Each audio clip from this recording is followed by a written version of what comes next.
Today, I wanted to share something special. This is the piece that we recently welcomed to our collection. A lot of people associate sapphires with their blue color. However, there is another color that is more intriguing and more rare. So this is the piece set with green sapphire. Long overshadowed by their blue counterparts, green sapphires are now re-emerging from the mists of legend. Quietly radiant, mysterious, and deeply tied to the forces of nature and renewal. In ancient times, green sapphires were usually misunderstood. They were mistaken for all the other verdant gems, for example, emerald, spinels, and many others. It's only until the 20th century when, with the emerging of the gemological knowledge and also the labs, we learned that sapphires can come in this beautiful shade of green. The color of the green sapphire is often quite different from any other verdant gem because it possesses a bit more of a cooler tone and I would say a bit more of a mysterious color. Historically, Sri Lanka was one of the most famed source for the sapphires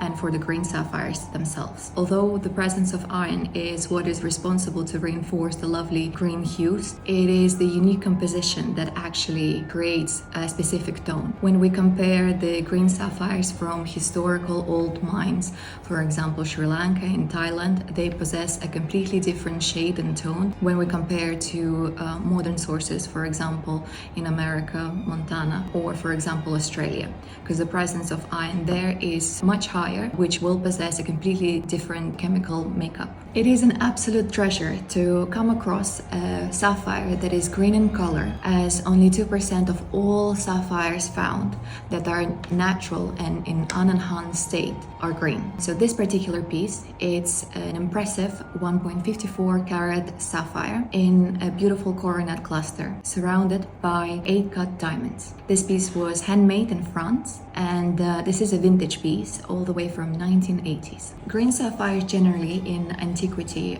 are quite rare. When we come across one and we welcome it to our collection, it's usually always not for long because majority of our collectors are always coveting to get their hands on one. Today I wanted to show you this one while we'll still have it in our collection.